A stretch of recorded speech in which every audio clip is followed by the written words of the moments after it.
Hello, this is Tyler Ford, Tucson, Arizona with eXp Realty, and welcome to this episode of Living in Tucson, your Tucson real estate connection. And in this episode, we're going to be talking about the Tucson Housing Market Report for March 2021.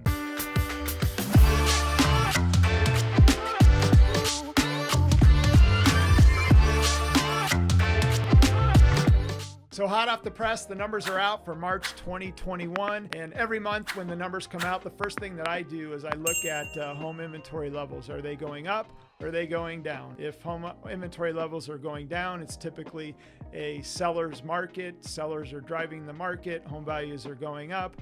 If inventory levels are rising, it's typically a buyer's market where there's downward pressure on price. It's a buyer's market where they can negotiate seller concessions, more repairs, things like that. But right now we're definitely in a seller's market, and we're seeing some things that I've never seen before. Even at the height of the market in 2008, when we had our last bubble, when things were a little nutty then, one of the things that I've never seen before was what is called percentage of list price received. So for example, if a home is listed for $100,000 and the percentage of list is, let's say, 96%, they would get $96,000 for the home. And normally in a normal market, it's anywhere from about 92% to 96%. Well, this month is the first time that I've ever seen the percentage of list being over 100%. It's 100.7% of the list price is what sellers are getting. And as a buyer's agent and as buyers out there, I feel your frustration. It's just a really tough market to be in, especially if you're a buyer or a buyer's agent, because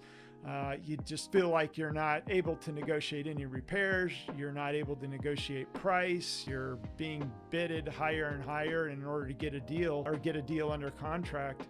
It's just the reality of the market that we're in. But at some point, things don't last forever. At some point, things are going to pull back. It's not a matter of if, it's a matter of when. So my advice for people, especially buyers that have limited money down, whether it's FHA, VA, if you're not putting down at least 20%, you might want to consider maybe sitting on the sidelines.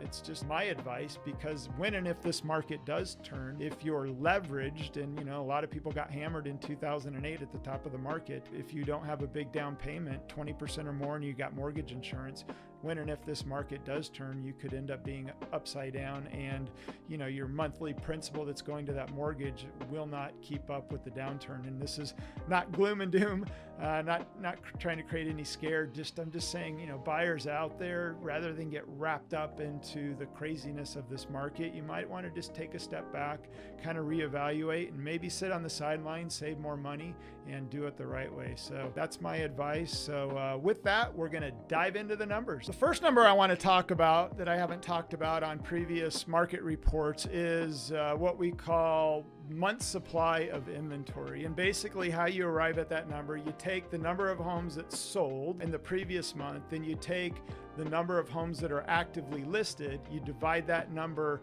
into the homes sold, and you get how much inventory there is in terms of months. And a normal market is anywhere from 2 to 3 months of inventory. And right now there's only 0.5 months of inventory, meaning that if nobody put their homes on the market today and you had all the buyers out there, all the homes listed in the MLS would be under contract in 15 days. So think about that. It's kind of crazy, and but month's supply of inventory is less than a month. It's half a month of inventory. So again, and that's what's causing inventory levels to go down. People are not listing their homes. There's more buyers than sellers. It's driving up price. People are willing to pay that. It's economics 101, supply and demand. But right now in the MLS, there's only 15 days of inventory out there. The next number I want to talk about is days on market. And this number kind of corresponds with how much inventory there is out there. So right now, and I've never seen this number as low as it's been in all of 30 years of being in real estate here in Tucson, the average days on market is 20 days. And that's not from listed to closed. That's from listed to being under contract. So if you were to list your home, the average days on market is 20 days. It would be under contract plus or minus within 20 days. But the average days on market is 20 days for single family homes and 16 days for townhomes. So again, if something comes out on the MLS and you're a buyer, you got to move quick.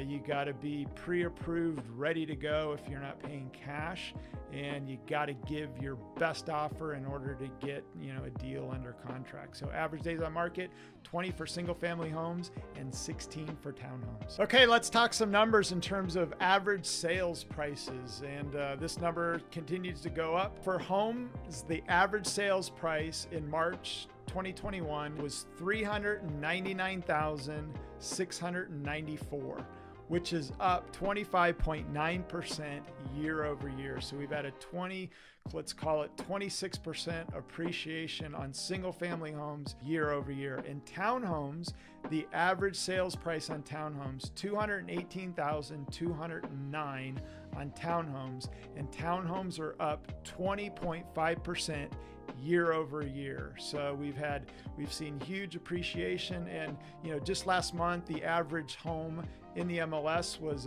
360,000. So in 1 month, we've gone from 360 to 399 in terms of the average sales price on a single family home in 1 month. Okay, so here's the big number that I look at every month. It's the first thing that I look at is inventory levels. How many homes are listed in the MLS? So for single family homes, there's 682 homes listed in the MLS. That's all of Pima County, 682 homes. A normal supply of homes for the market that we're in here in Tucson of about 1 million people, in my opinion, is about 2,800, 3,200, maybe up to 3,500 active homes listed, which is a normal supply and demand in a healthy market.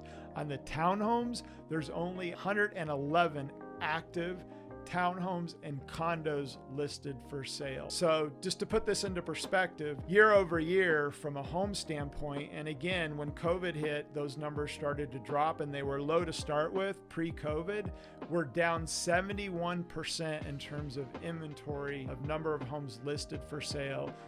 For single family homes, and then for townhomes, that number is down 64%. So you can kind of put that into perspective.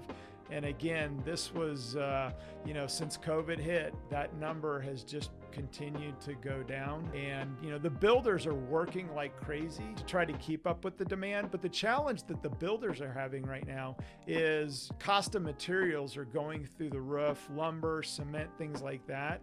And they're not able to get a lot of the supplies in order to build the homes quick enough. So, we've got this inventory crunch. Builders are wanting to produce inventory in terms of new construction, but they're struggling as well just because they can't get the materials in order to build homes quick enough. And they're getting delayed just because they can't finish homes because certain materials are not available. But, on the new home construction side, it might be an easier route for a buyer because, prices typically are what they are. It's an easier thing to negotiate because you can walk in. We would love to help you if you're looking maybe new construction, but it's something to consider. But again, they're struggling a little bit, not a little bit, they're struggling a lot as well to keep up with demand. So that wraps up the Tucson Housing Market Report for March 2021. And again, just if you're a buyer out there, just be cautious. Do it responsibly. If you're considering buying on a VA or an FHA loan, you might want to reconsider, because if the market does turn, being in a leveraged position is just no fun at the end of the day, and it creates more stress than home ownership is worth, in my opinion. So you might want to just kind of sit back, let the dust settle here, and maybe save up some more money. And consider putting down 20% or more to avoid mortgage insurance. The other thing you can do is, if you've got enough money for a down payment, you might want to look at a 15-year mortgage, because if the market does turn, the nice thing about a 15-year mortgage, the monthly principal amount, if the market is going down, can keep up with a declining market. So again, just something to think about. And so if you like this video, please like it. Love to hear your comments. Subscribe to this channel. And in the show notes below, you can click on the link.